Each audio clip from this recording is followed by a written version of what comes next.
Mga masters, okay lang po bang wag nyong skip ang mga ads sa aking mga videos? Salamat po talaga mga masters sa solid na pagsuporta po sa akin. Yon, what's up mga masters? Nandito na naman tayo sa panibagong araw, panibagong kabanata na naman ang pagsasama-samahan natin ngayon, guys. Magandang gabi mga masters, bali ngayon po ay 4 na videos po ma-upload ko po sa aking YouTube channel.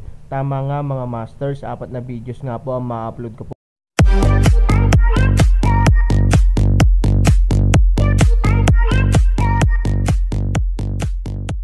Bali mga masters, kung bago ka pa lang po sa aking YouTube channel, please click the subscribe button, lalong-lalo na po yung notification bell, guys, para maging connected pa rin tayo sa isa't isa at maging updated kayo sa mga susunod ko pang video. Bali mga masters, bago natin umpisahan ng kwento ay mag-shoutout po muna tayo para sa mga solid nating tagapakinig. Shoutout kay One Piece PH at shoutout kay Teo Pisto. Yun na nga mga masters, no? Bali hindi na ito patagalin. In 3, 2, 1, let's go!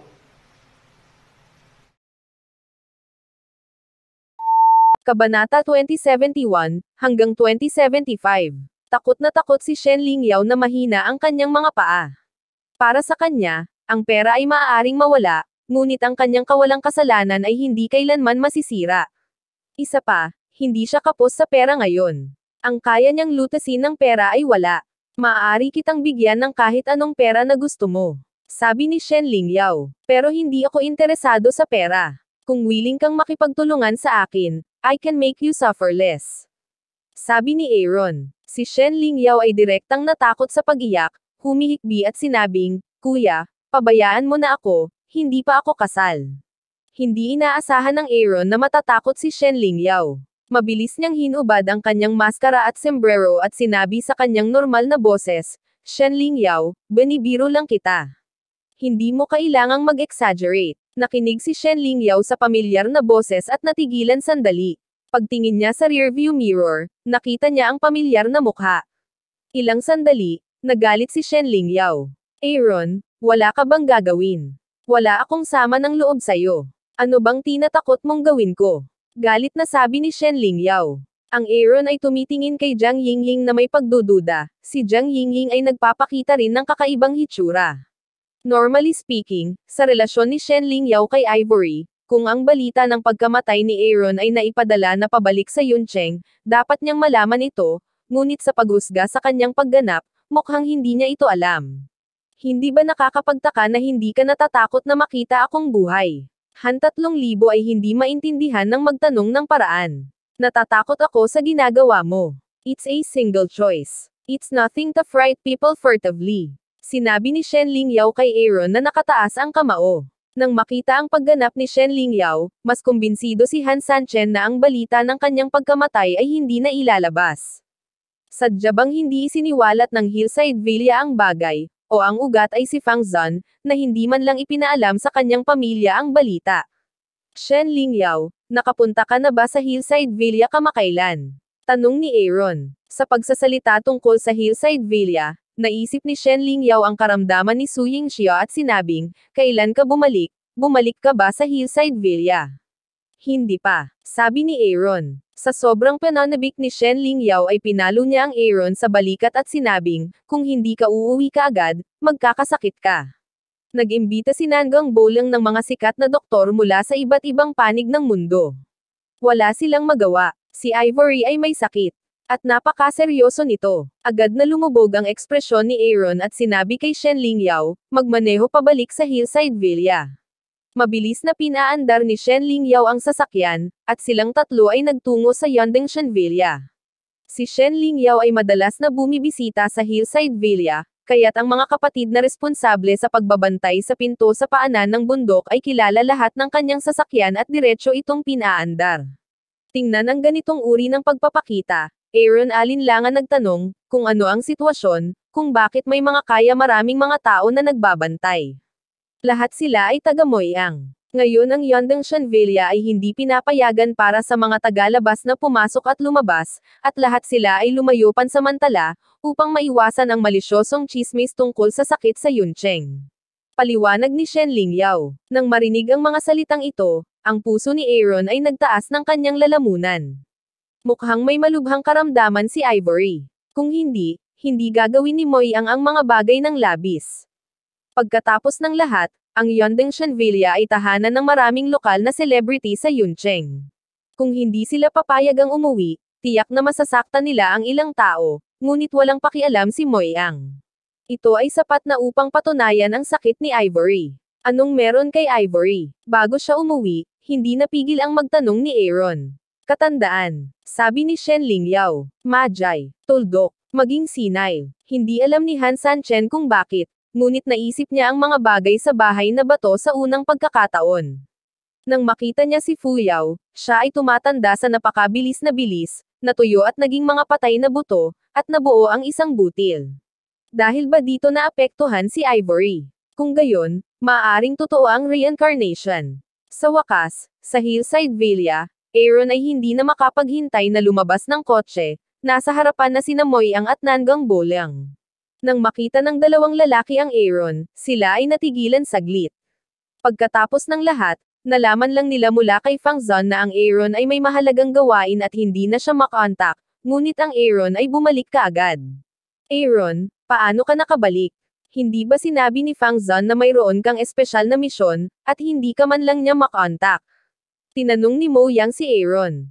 Mga espesyal na gawain. Ang pagbabalik ni Fang Zon sa Cloud City sa pagkakataong ito ay dapat na ipaalam sa kanya ang kanyang pagkamatay. Paano niya masasabing may special mission siya? Matapos tingnan si Nangang Bolang, naunawaan ni Han Sanchen na dapat mag-alala si Fang Zon na pagkatapos niyang ibalik ang balita ng kanyang pagkamatay, hihinto si Nangang Bolang sa pagtulong sa kanya na mahanap ang kanyang anak. Ito ay makasarili, kaya itinago ni Fang Zon ang katotohanan. Gayunpaman, magandang iwasan ang proseso ng pagpapaliwanag ni Aaron. Pupunta ako at tingnan muna ang tag-araw. Sabi ni Aaron. Tumanggo si Mo Yang at nagbigay daan sa Aaron. Pag-uwi, sina Shi Jing, Han Tianyang, Yan Jun, Sugoyaw at Shating ay dumating sa Aaron sa unang pagkakataon. Aaron, nakabalik ka na sa wakas. Ilang araw nang nagkulong si Ivory sa kanyang silid. Walang gustong magbigay ng payo. 3,000. Mabilis kang nakahanap ng paraan para iligtas siya. I only have this daughter, hindi ma-accident. Don't worry. Pupunta ako at titingnan. Si Han 3,000 ay nagpadala ng ilang tao, pumunta sa pintuan ng silid, kumatok sa pinto. Ang boses ni Ivory ay nanggaling sa silid, nagpapahinga ako. Ayokong maistorbo. Welcome summer, ako na. Sabi ni Aaron. Ang mga mata ni Ivory ay puno ng luha sa silid. Sa oras na ito, siya ay napaka-vulnerable. Sa harap ng ibang tao, kaya niyang itago ang kanyang kahinaan, ngunit sa harap ng Aaron, hindi niya magawa, dahil paborito niya ito. Ngunit ngayon ang taong pinakatakot na harapin ni Ivory ay si Aaron, dahil ayaw niyang makita ni Aaron ang kanyang pangit na anyo. Pagkatapos ng mahabang katahimikan, sinabi ni Ivory, Aaron, hindi mo ako makikita. Natatakot akong matatakot ka sa hitsura ko. Tanga. Ano ang sasabihin mo? Maaari ba tayong manatiling bata magpakailanman? Maging ano ka man, hinding-hindi magbabago ang pagmamahal ko sa iyo, sabi ni Aaron soft voice. Matapos marinig ito, humikbi si Ivory. Bata pa siya, pero mukha na siyang matanda. Hindi niya alam kung paano haharapin ang pag-ibig ni Aaron, at ayaw niyang baguhin ang kanyang imahe sa isip ni Aaron, pero ayokong makita mo ang sarili mo ngayon. Sabi ni Ivory, mapapagaling kita. Maniniwala ka ba sa akin? Sinabi ni Aaron na nang makuha niya ang pearl, inisip ni Aaron kung may kaugnayan ba ito kay Ivory. Ngunit sa oras na iyon, nag-aalala siya na ang alaala ni Fu Yao ay makakaapekto kay Ivory. Ngayon, kailangang gawin ito ng Aaron, kaya wala siyang pagpipilian. Habang papalapit ang mga yabag, nakabukas ang lock ng pinto, ngunit hindi. Ang Aaron ay hindi nag-aalala. Alam niyang kailangan ni Ivory ng ilang psikolohikal na paghahanda. Kung tutuusin, naging iba na siya sa dati. Huwag kang mag-alala, gagamutan kita. Nagpatuloy si Han. Unti-unting bumukas ang pinto, ibinaba ni Su Yingxia ang kanyang ulo, at ang mga mata ni Aaron ay naaninag ng pilak na buhok, na nagpalungkot kay Aaron. Pagpasok sa silid, ang unang ginawa ni Aaron ay hawakan si Ivory sa kanyang mga braso. Gaya ng sinabi niya, maging anuman si Ivory, hindi magbabago ang pagmamahal niya kay Ivory. Kahit na siya ay talagang matanda, Aaron ay palaging magbabantay sa kanya. Naramdaman ni Ivory ang pamilyar na katawan at hindi mapigil ang yakapin ang baywang ni Aaron. I'm so afraid. I'm afraid to go on like this all the time. I'm afraid to lose you. I'm afraid that Nyaner will lose her mother. Sumigaw si Ivory. Sa harap ng Aaron, hindi na siya maaaring maging malakas pa. Marahang hinimas ni Aaron ang likod ni Ivory at sinabing, huwag kang mag-alala, hindi ko hahayaang mawala ang ina ni Nyaner. Ililigtas din kita. Ang paghawak sa kulubot na kamay ni Ivory ay hindi na ang mainit at basang pakiramdam ng nakaraan, ngunit ang Aaron ay walang anumang hinala. Matapos isara ang pinto, umupo si Han 3,200 tao sa gilid ng kama. Si Ivory ay nakayuko, huwag manggahas na makita ni Aaron kung ano ang hitsura niya ngayon. Inabot ni Aaron ang kanyang kamay, hinawakan ang baba ni Ivory, at dahan-daang bumangon. Saglit na nahirapan si Ivory, sumuko at dahan-daang itinaas ang kanyang ulo. Masayang masaya ako, nakangiting sabi ni Aaron. Tumingin si Ivory kay Aaron at nagtanong, ano ang kaligayahan? Kapag matanda na ang asawa ko, napakaganda pa rin niya. Hindi ba ako maaaring maging masaya? Sabi ni Aaron. Napangiti si Ivory, bagamat alam ni Aaron na sadyang nagpapatawa sa kanya, ngunit hindi pa rin niya maiwasang lihim na matuwa sa puso. Anong ginawa mo? Paano ka natutong maging glib? Tinitigan ni Ivory ang Aaron at sinabing, what's glib? Ang mga salitang ito ay galing sa puso ko. Seryosong sabi ni Han. Talaga, kahit na maging ganito ako, mamahalin mo pa rin ba ako? Hindi makapaniwalang sabi ni Ivory. Ay nalalayan ng kanang kamay ni Aaron ang ulo ni Ivory, dahan-daang tumungo pasulong, hinalikan ang mga labi ni Ivory, at pagkatapos ay sinabing, may mali ba, buhay ko, ikaw lang ang kilalanin na asawa. Ivory na sumulyap sa kanyang bibig. Ito na siguro ang pinakamagandang araw para sa kanya nitong mga nakaraang taon. Iniisip ka pa rin ni Chi Yen. Payag ka ba talaga na maging napakagandang babae? Sabi ni Ivory. Si Aaron ay kumunot ang kanyang ilong dahil sa alanganin. Para kay Chi Yen, hindi ito nakalimutan ni Aaron, at ilang beses niyang pinalambot si Chi Yen. Gayunpaman, imposibleng mabuo ito, isang relasyon kay Chi Yen. Kung tutuusin, isang bagay ang pagiging malambot ang puso, at isa pang bagay ang tunay na magmahal. Walang babaeng kwalipikadong makipagkompetensya sa iyo. Seryosong sabi ni Aaron. Ang munting ibon ni Ivory ay namumugad sa mga bisig ni Aaron, which is her most secure chest and her most infatuated place. Pero may puso ka bang saktan ang ganyang magandang babae? Dapat nakita mo si Chi Yen na nagtanggal ng kanyang salamin. Sabi ni Ivory. Ang sorpresa ni Chi Yen matapos tanggalin ang kanyang salamin ay isang bagay na hindi pa naramdaman ni Han Sanchen sa ibang tao. Ang pagkakaiba sa pagitan ng pagsusuot ng salamin at hindi ay masyadong malaki para kay Chi Yen. Dalawang magkaibang tao lang ito, ngunit kahit ganoon, napipigilan pa rin ni Han Sanchen ang kanyang pagnanasa para kay Chi Yen. Sa mundo, walang mga lalaki na hindi erotiko, at ang Aaron ay hindi walang malasakit sa sexualidad ng kababaihan, ngunit ang susi ay nasa kung kaya niyang kontrolin ang kanyang masasamang ideya. Ang ilang mga tao ay hindi makontrol ang kanilang sarili at nagiging mga hamak na tao at bastos. Ngunit pinigilan ito ng Aaron dahil sinalubong ni Sue ang tag-araw. Tandaan mo ang sinabi ko sa iyo noon, na naghahanap ng polygamous country. Total naging ganito ako ngayon. Hindi kita kayang hilahin pababa habang buhay.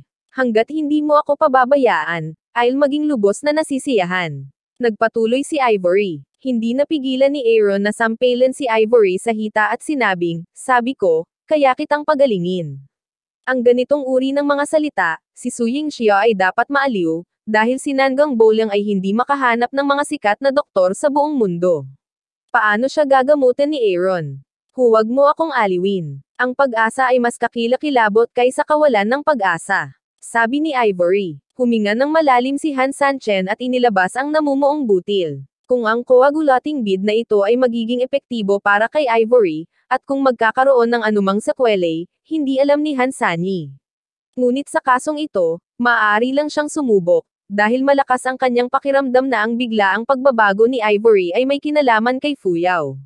Kung gayon, pabayaan ang mga sikat na doktor sa buong mundo, kahit si Huatwo ay hindi kayang pagalingin si Ivory. Ano to? Ang ganda. Nang makita si Ningzu, nagtanong si Ivory na may obsessed na mukha.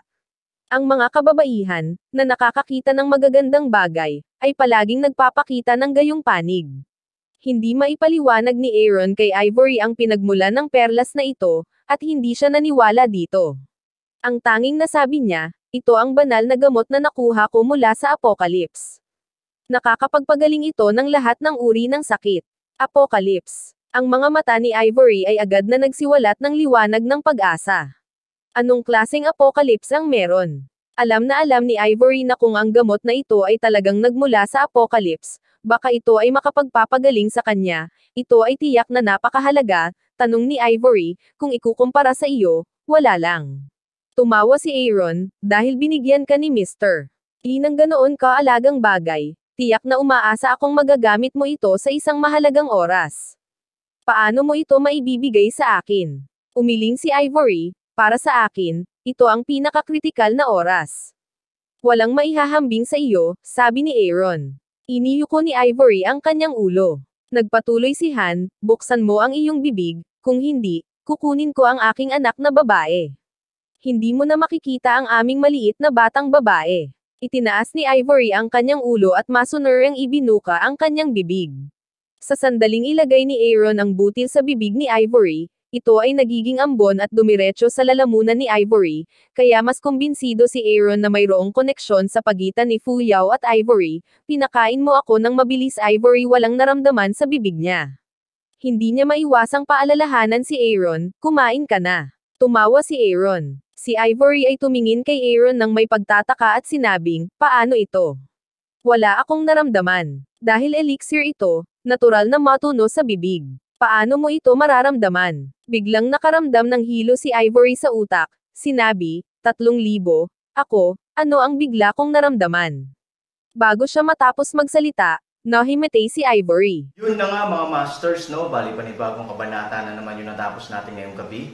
Muli, maraming salamat po talaga sa walang sawang suporta po sa aking YouTube channel na talagang inaabangan nyo po ang bawat upload ko po. Bali mga masters, magkita-kita ulit po tayo bukas ng gabi at ngayon po ay magpapaalam po muna tayo. Bali mga masters, bye-bye!